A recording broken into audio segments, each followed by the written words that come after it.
শীতকাল মানেই পিঠে পুলির দিন, আর ওই দিনে আমরা সবাই কিন্তু বিভিন্ন ধরনের পিঠে তৈরি করে খেয়ে থাকি।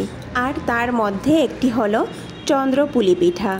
বন্ধুরা, এই পিঠেটা তৈরি করতে কিন্তু খুবই সহজ আর অসম্ভব স্বাদের হয় এই পিঠেটা খেতে। একবার তৈরি করে খেয়ে দেখবেন বন্ধুরা, বারবার এই পিঠে তৈরির আদেশ আসবে। রাধে কৃষ্ণ বন্ধুরা, আমি টুলটুল, আর এই টুলটুলের রান্নাঘরে আপনাদের সবাইকে স্বাগত। তাহলে চলুন আমি কিভাবে এই চন্দ্রপুলি পিঠা তৈরি করছি দেখে নেওয়া যাক। সবার প্রথম আমি এখানে 1 লিটার দুধকে ভালো করে গরম করে 500 ml মতো করে নিয়েছি। এবার এই দুধের মধ্যে 1 কাপের মতো গুঁড়ো দুধ দিয়ে দেব। গুঁড়ো দুধটা দিয়ে সঙ্গে সঙ্গে নাড়াচাড়া করতে হবে, না হলে কিন্তু দলা পেকে যাবে।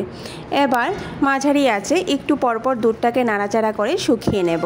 দেখুন দুধটা কিন্তু অনেকটা শুকিয়ে গেছে। দুধটা যখন এইভাবে শুকিয়ে যাবে তখন আমি চুলার আঁচ একদম কমিয়ে দেব। আর তার সঙ্গে সঙ্গে আমি এখানে 2.5 চামচের মতো চিনি দিয়ে দেব। বন্ধুরা, আমি আগে এখানে 1 কাপের মতো গুঁড়ো দুধ দিয়েছি বলে চিনির পরিমাণটা আমি এখানে কমিয়ে দিয়েছি। আপনারা যদি গুঁড়ো দুধ না দিতে চান তাহলে চিনির পরিমাণটা একটু বাড়িয়ে দেবেন। ক্ষীর তৈরি হয়ে গেছে, এবার চুলার আঁচটা বন্ধ করে দেব। এর থেকে আর বেশি শুকাবো না, না হলে ঠান্ডা হয়ে গেলে কিন্তু ক্ষীরটা আরেকটু শুকিয়ে যাবে। অন্যদিকে আমি চুলায় আরেকটা প্যান বসিয়ে এর মধ্যে ছোট বাটির 2 বাটি জল দিয়ে দেব। তার সাথে খুব সামান্য পরিমাণ লবণ দিয়ে দেব। তারপর 1/2 চামচের মতো এখানে ঘি দিয়ে দেব। চুলার আঁচ বাড়িয়ে জলটাকে ফুটতে দেব। জলটা যখন এইভাবে বলক চলে আসবে বা ভালো করে ফুটে যাবে তখনই আমি সেই বাটির 1 বাটি পরিমাণ সুজি দিয়ে দেব। সুজিটা কিন্তু ঢপ করে ঢেলে দেব না, এইভাবে আস্তে আস্তে সুজিটা দেব আর 1 হাত দিয়ে এইভাবে নাড়তে থাকব। এইভাবে নাড়তে নাড়তে কয়েক সেকেন্ডের মধ্যে দেখবেন সুজিটা একটা ডোতে পরিণত হয়েছে। সুজিটা যখন প্যানের গা ছেড়ে আসবে তখনই আমি চুলার আঁচটা বন্ধ করে দেব। চুলার আঁচ বন্ধ করে দিয়ে 5 মিনিটের জন্য এই ডোটাকে রেস্টে রেখে দেব। 5 মিনিট পর সুজিটাকে একটা থালায় নিয়ে নেব। দেখুন এই 5 মিনিটে কিন্তু সুজিটা অনেকটা ঠান্ডা হয়ে গেছে। আর সুজিটা যখন মোটামুটি ঠান্ডা হয়ে যাবে তখনই আমি এতে 1/2 চামচ পরিমাণ ঘি দিয়ে দেব। তারপর ভালো করে হাত দিয়ে মাখতে থাকবো। বন্ধুরা, সুজিটাকে কিন্তু একটু সময় লাগিয়ে ভালো করে মেখে নিতে হবে। একদম সফট আর স্মুথ করে কিন্তু মেখে নিতে হবে। সুজিটা যত ভালো মাখা হবে ততই কিন্তু পিঠেগুলিও খুব ভালো হবে। আমার এখানে সুজির ডো তৈরি হয়ে গেছে। এবার আমি একটা একটা করে পিঠেগুলি তৈরি করে নিচ্ছি। এইভাবে ছোট ছোট বলের আকারে প্রথমে নিয়ে নেব, তারপর হাতের সাহায্যে গোল বলের মতো তৈরি করে নেব। বন্ধুরা, আপনারা কিন্তু এই পিঠেগুলিকে ছোট ছোট রুটির মতো বেলেও তৈরি করতে পারেন, কিন্তু আমার থেকে এইভাবেই সহজ মনে হয়েছে তাই আমি এইভাবেই তৈরি করছি। এরপর এই বলটাকে একটা ছোট বাটির মতো তৈরি করে নেব। দেখুন বন্ধুরা, ক্ষীরটা কিন্তু ঠান্ডা হয়ে অনেকটা শুকিয়ে গেছে।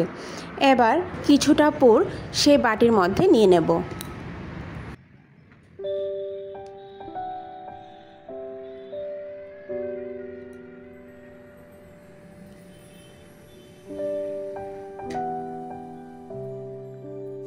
বন্ধুরা, খুব বেশি পুর কিন্তু বাটিতে নিয়ে নেব না, তাহলে মুখ বন্ধ করার সময় কিন্তু পুর বেরিয়ে যেতে পারে।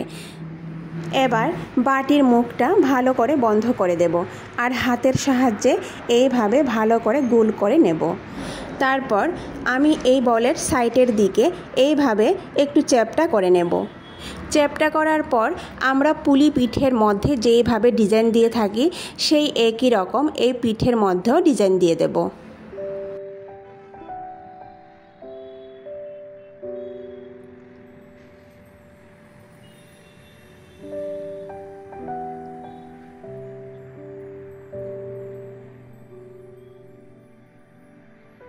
দেখুন বন্ধুরা, একটা পিঠে আমার এখানে তৈরি হয়ে গেছে। এইভাবে প্রত্যেকটি পিঠে আমি তৈরি করে নেব। প্রত্যেকটি পিঠে আমি তৈরি করে নিয়েছি। দেখুন কতটা সুন্দর লাগছে দেখতে। এবার ভেজে নেওয়ার পালা। আমি আগে থেকেই চুলায় একটা প্যান বসিয়ে তাতে বেশ কিছু পরিমাণ তেল দিয়ে তেলটাকে মোটামুটি একটা গরম করে নিয়েছি। তেলটা কিন্তু বেশি গরম করলে চলবে না, আবার খুব কম গরম করলেও হবে না। মোটামুটি একটা গরম করে নিতে হবে। তারপর আমি মাঝারি আঁচে প্রত্যেকটি পিঠে এইভাবে তেলের মধ্যে দিয়ে দেব। তেলের মধ্যে পিঠেগুলি দিয়ে একটু পরপর এইভাবে উল্টে পাল্টে দেব। কয়েকবার এইভাবে উল্টে পাল্টে দেওয়ার পর কালারটা যখন একটু পাল্টে যাবে তখনই আমি পিঠেগুলি উঠিয়ে নেব। পিঠেগুলি আমার এখানে ভাজা হয়ে গেছে, বেশিক্ষণ সময় লাগে না বন্ধুরা পিঠেগুলি ভাজতে। বাস একটু যখন কালারটা চেঞ্জ হয়ে যাবে তখনই আমি উঠিয়ে নেব। দেখুন সবগুলি পিঠে কিন্তু আমার এখানে ভাজা হয়ে গেছে। পিঠেগুলি কিন্তু আপনারা এভাবেও খেতে পারবেন। তারপর চুলায় অন্য আরেকটা প্যান বসিয়ে এতে আমি 500 ml পরিমাণ দুধ দিয়ে দিয়েছি। আর এই দুধটা কিন্তু আমি আগে থেকে জাল করে একটু শুকিয়ে রেখে দিয়েছিলাম। এবার দুধটা যখন এইভাবে বলক চলে আসবে তখন আমি এতে একটা তেজপাতা এইভাবে মাঝখানে টুকরো করে দিয়ে দেব। 2-3টে এলাচ একটু ফাটিয়ে দিয়ে দেব। তারপর একটু নাড়াচাড়া করে দুধটাকে একটু শুকিয়ে নেব।